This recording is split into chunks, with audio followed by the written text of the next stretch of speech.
Encuentro 19. El Padre Nuestro, un modelo de oración. Del análisis de la práctica de la oración que hicimos en el encuentro anterior, pasamos al modelo de la oración que el Señor Jesús enseñó a sus discípulos en Mateo 6 del 9 al 15. Leemos, verso 9. Vosotros pues oraréis así: Padre nuestro que estás en los cielos, santificado sea tu nombre. Venga tu reino, hágase tu voluntad como en el cielo, así también en la tierra. El pan nuestro de cada día, dánoslo hoy, y perdona nuestras deudas como también nosotros perdonamos a nuestros deudores. No nos metas en tentación, mas líbranos del mal, porque tuyo es el reino y el poder y la gloria por todos los siglos. Amén. Lo primero que tenemos que fijarnos en estos versículos es que el Señor Jesús dio un modelo de oración algo parecido a una guía. Su propósito no es que los discípulos repitieran las mismas palabras muchas veces, lo cual sería parecido a los rezos que muchas personas religiosas practican actualmente, sino darle unas pautas acerca del contenido de la oración. Esta afirmación se fundamenta en los siguientes hechos. En sus instrucciones acerca de la práctica de la oración que anteceden al Padre Nuestro. Como se conoce a este modelo de oración, el Señor Jesús es muy enfático en reprobar la costumbre de los paganos que creen que por sus vanas repeticiones serían escuchados, de manera que sería una inconsistencia suya enseñar después una oración para ser repetida. El tiempo que toma repetir el Padre Nuestro es de máximo 1 minuto y medio, es decir, 90 segundos, y en el Evangelio de Lucas 11:1 nos dice que uno de los discípulos del Señor le vio orando toda la noche y le pidió que le enseñara a orar. Por lo que no podemos imaginar que Jesús pasara durante 8 horas repitiendo las mismas palabras cada 90 segundos. En los evangelios encontramos otras oraciones hechas por el Señor Jesucristo, por ejemplo, en Mateo 26:39, Juan 17, y ninguna de ellas es el Padre Nuestro. Son oraciones hechas de acuerdo con las circunstancias que el Señor Jesús estaba viviendo. En lugar de vanas repeticiones, lo que sí vas a encontrar en cada oración que el Señor Jesús hizo es una intención en común y una estructura similar, que te deben servir de guía cuando ores. A esto es lo que se refiere el Señor Jesús cuando dice: vosotros pues oraréis así, es decir, oren teniendo en cuenta la intención y la estructura de la oración. Vamos a considerar cada uno de estos aspectos de la oración en el modelo del Padre Nuestro. La intención de la oración. La oración tiene varios propósitos. El primero y más relevante de ellos es traer honor al nombre de Dios. Por esta razón el Señor Jesús nos dice que cuando oremos debemos santificar el nombre de Dios. Mateo 6:9. Esto quiere decir que nuestra oración debe estar dirigida a Dios, sea conocido por sus acciones y respuestas. Que el nombre de Dios sea glorificado. Por lo tanto, nunca ores de manera egoísta, pensando solamente en satisfacer tus necesidades personales, pues eso impedirá que Dios responda tu petición. El apóstol Santiago escribió acerca de esto: y cuando pedís, no recibís porque pedís con malas intenciones, para satisfacer vuestras propias pasiones. Santiago 4:3, versión Biblia al día. Siempre que te acerques a Dios para pedirle algo, pregúntate: ¿por qué quiero esto? ¿Cuál es mi intención al pedírselo? ¿Es acaso un deseo egoísta que me está moviendo? Y si descubres que en tu corazón se esconden deseos insanos, como el egoísmo, la codicia, la envidia, es mejor que desistas de esta petición, porque con toda certeza Dios no te la concederá. Dios te ama demasiado para darte algo que sabe que te dañará. Él es tu Padre y no te concederá cosas que luego esclavicen tu vida. La oración debe traer honor, reconocimiento y lustre al nombre de Dios y después aliviar las cargas de quien ora. Primero es Dios, después nuestras necesidades. El cielo siempre está antes que la tierra en la oración.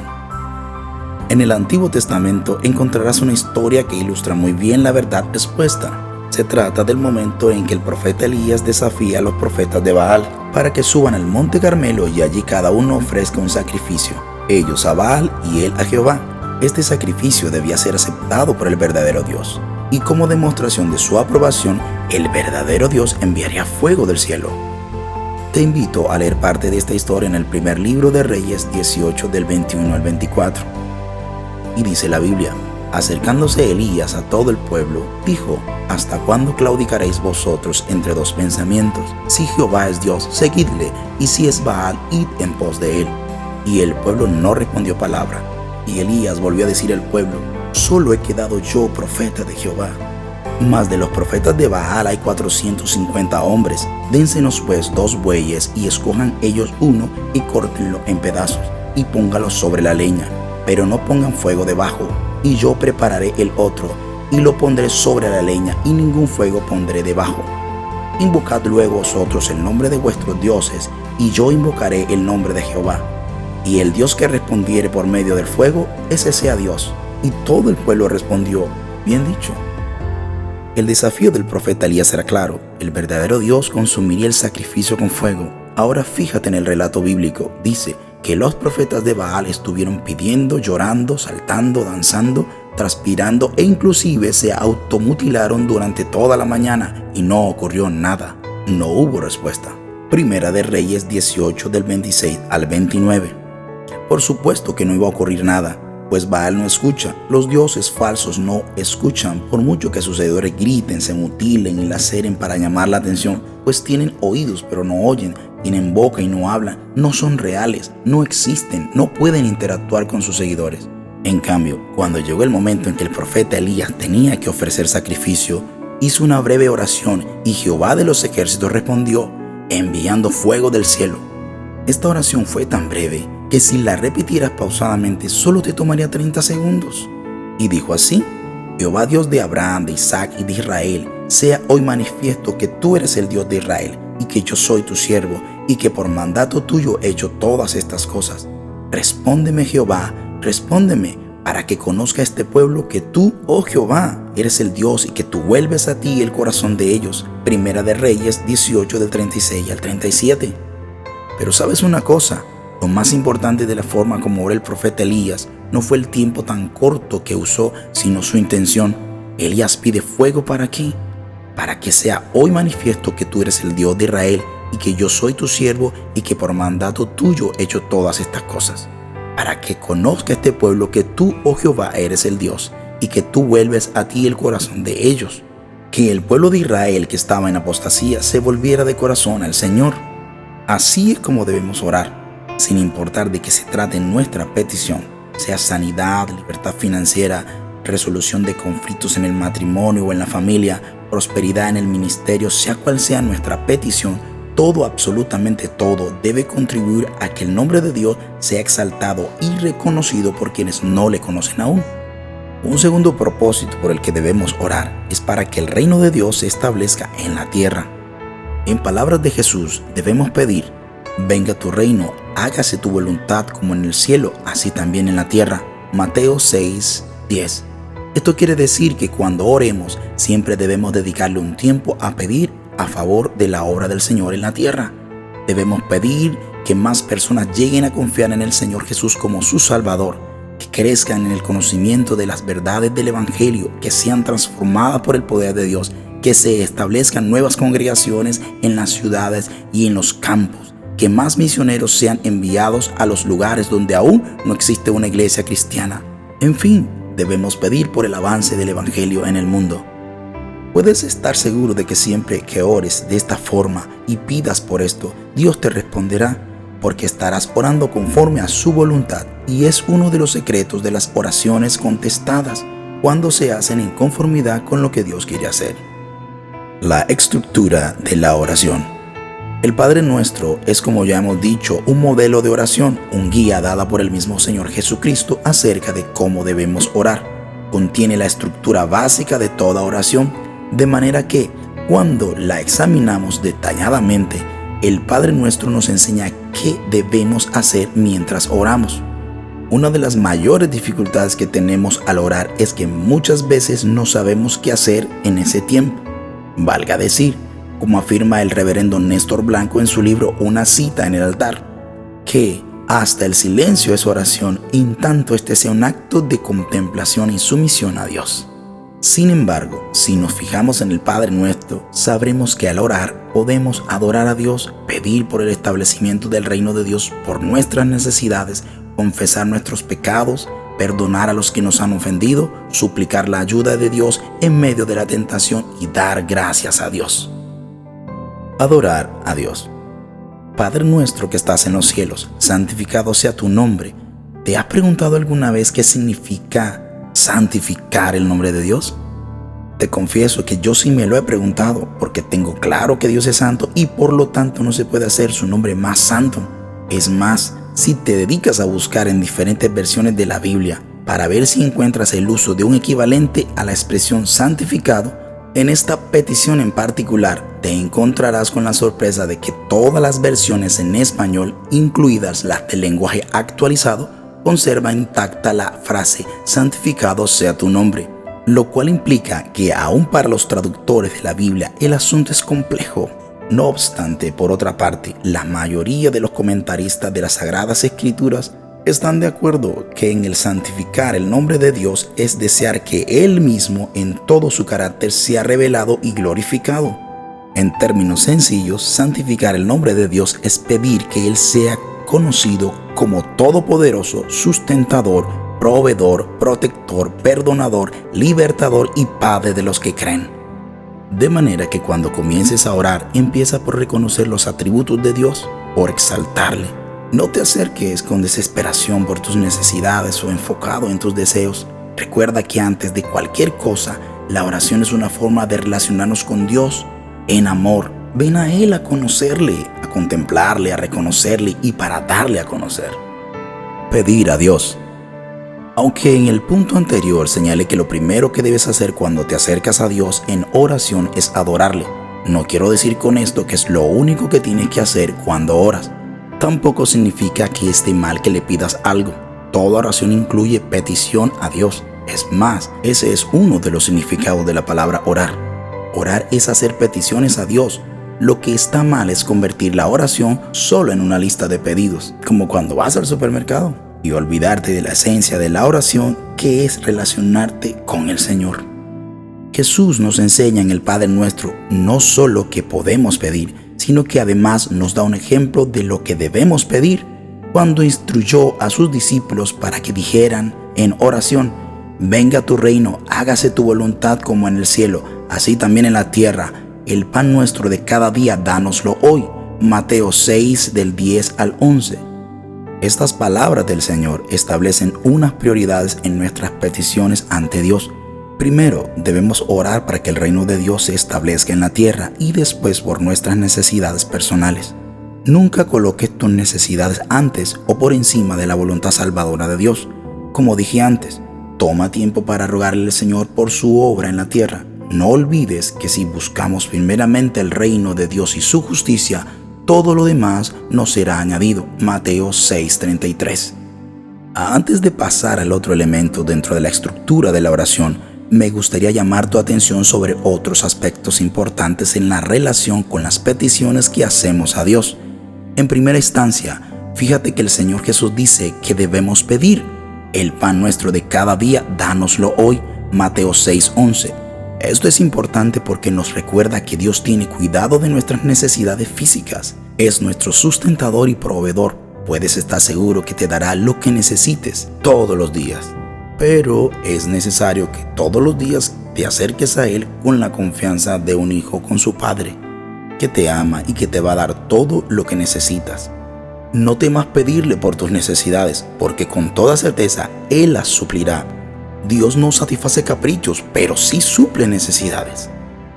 Por último, me gustaría recordarles que pedimos el pan nuestro de cada día. Cada día tendremos que ir a Dios. Esto es así porque Él quiere enseñarnos a depender de Él, pero sobre todo que aprendamos a relacionarnos diariamente con Él. Confesar nuestros pecados ante Dios. Una de las realidades más hermosas de la oración es que cuando oramos exponemos nuestras emociones, sentimientos, pensamientos, deseos, intenciones e intereses delante de Dios. Venimos ante Él despojados de toda apariencia de religiosidad y en ese instante su Espíritu Santo examina nuestros corazones, actúa como un potente reflector que recorre los lugares más escondidos de nuestro espíritu y de nuestra alma. Ante su mirada escudriñadora, todo queda al descubierto, Por eso, nada hacemos con intentar ocultar nuestros pecados. Es mejor, como enseñó el Señor Jesús, pedirle al Padre Celestial: y perdónanos nuestras deudas. Mateo 6:12. Sí, perdónanos. Perdónanos porque reconocemos que somos seres humanos imperfectos, que continuamente nos equivocamos, violamos tus mandamientos y te ofendemos. Sí, perdónanos porque aunque hemos sido perdonados, todavía somos una obra en proceso de ser terminada y todos los días pecamos, ya sea por acción o por omisión.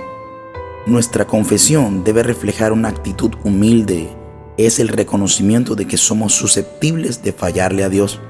Cuando ores, cuéntale a Dios tus faltas, menciónalas por su nombre, no temas de hacerlo. Recuerda que las conoce, pero tú las confiesas. Es señal del arrepentimiento y de la fe en las promesas de Dios, de que Él te perdonará. El apóstol Juan escribió en una de sus cartas: si confesamos nuestros pecados, Él es fiel y justo para perdonar nuestros pecados y limpiarnos de toda maldad. Primera de Juan 1:9.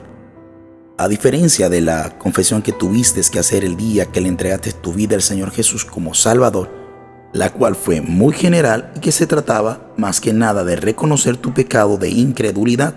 Ahora que eres cristiano, cada vez que peques tienes que pedirle perdón a Dios específicamente por el pecado cometido. Cuando lo hagas, Dios te perdonará, porque en este momento el Señor Jesús se encuentra en el cielo como el abogado defensor de todos los creyentes. Primera de Juan 2:1. Perdonar ante Dios a los que nos ofenden. El Señor Jesús no solo nos enseñó a pedir perdón en oración, sino que nos enseñó que nosotros mismos debemos estar dispuestos a perdonar a quienes nos han ofendido. Observa el sentido completo de esta petición: y perdona nuestras deudas como también nosotros perdonamos a nuestros deudores. Mateo 6:12. A simple vista parece decir que Dios nos va a perdonar a nosotros de la misma manera que nosotros perdonamos a quienes nos ofenden. Pero tal interpretación de estas palabras colocaría nuestra disposición a perdonar como prerequisito al perdón de Dios, y eso es inconcebible, porque jamás un ser humano puede ser más misericordioso que Dios. Lo que el Señor Jesús está diciendo es que quienes no están dispuestos a perdonar a su hermano que le ha ofendido, tampoco estarán dispuestos a pedirle a Dios que los perdone. Si yo no puedo aceptar que otra persona se equivoque conmigo, tampoco voy a aceptar mis propias equivocaciones. Lo más significativo en estas palabras del Señor Jesús es indicarte a ti y a mí que mientras oramos debemos revisar nuestra relación con Dios y con el prójimo. De nada nos servirá orar con un corazón lleno de resentimiento o de odio. Si es así, es mejor ir a Dios y suplicarle que nos purifique y no avanzar en la oración hasta no tener la certeza de que nuestro corazón está limpio. Si recuerdas a alguien con quien estás ofendido, no importa cuánto tiempo haya pasado de eso, este es un buen momento. Haz un alto en la lectura de este libro y pídele a Dios en oración que te enseñe a perdonar. Empieza dando gracias a Dios por su misericordia contigo. Él perdonó tus muchos pecados. Dale gracias a Dios por eso y luego dile: enséñame a perdonar. Dame un corazón misericordioso como el tuyo. Entiende que quien te ofendió es un ser humano imperfecto, que más que tu juicio necesita de tu misericordia, y luego intenta ponerte en contacto con esa persona y arregla las cosas. Suplicar la ayuda de Dios. En su modelo de oración, el Señor Jesús tiene en cuenta que al pedir perdón y perdonar deberíamos notar que ambas acciones nos colocan ante la realidad de que como seres humanos, a pesar de ser cristianos, vamos a librar muchas luchas personales contra el tentador, Satanás, y con nuestra propia naturaleza pecaminosa, ante las cuales en ocasiones sucumbiremos. Por eso el Señor nos enseña que al orar deberíamos pedirle: y no nos metas en tentación, mas líbranos del mal. Mateo 6:13. En realidad, la traducción más exacta de esta petición es: no permitas que cedamos ante la tentación, sino rescátanos del maligno, tal y como dice la Nueva Traducción Viviente. Dios no puede tentar a ninguna persona. Dios no nos coloca en situaciones donde nuestro carácter cristiano se ha puesto a prueba, Lo que sí hace es permitir que el tentador lo haga, pero Él nos fortalece en medio de esa prueba. El Señor siempre está dispuesto a rescatarnos de la influencia del maligno. Acuérdate cuando ores de suplicar anticipadamente por la protección y la ayuda de Dios en medio de las tentaciones. Pídele que te guarde de caer en ella, así cuando se presente, y seguramente sucederá, pues no hay ser humano que no sea tentado a hacer lo malo. Dios te socorrerá. No te acostumbres a hacer oraciones desesperadas de última hora para pedirle a Dios que te saque de la tentación. Ora antes por eso, y cuando llegue el momento tendrás la fortaleza espiritual necesaria para vencer al tentador. Alabar a Dios. El Padre Nuestro termina diciendo: porque tuyo es el reino y el poder y la gloria por todos los siglos. Amén. Mateo 6:13. En otras palabras, al finalizar nuestra oración debemos reconocer que nuestro Padre Celestial es digno de gobernar, de ejercer su autoridad y de recibir todo honor. Hemos orado con la convicción de que lo que hemos pedido nos será concedido, y debemos despedirnos, por decirlo de alguna forma, reconociendo que es poderoso para hacer lo que hemos pedido, y que además merece la honra anticipadamente por la respuesta que nos dará. Piensa además en lo siguiente: el Dios a quien oras en este modelo de oración que Jesús nos enseñó es santo, Rey soberano, sustentador, proveedor, perdonador, protector, defensor, glorioso, pero sobre todo es tu Padre. Puedes acercarte a Él con toda confianza, con la seguridad de que no te despreciará. Recomendación: para una mejor comprensión del Padre Nuestro, te recomiendo que leas el libro Una cita en el altar, del reverendo Néstor Blanco, publicado por Editorial Vida Boom.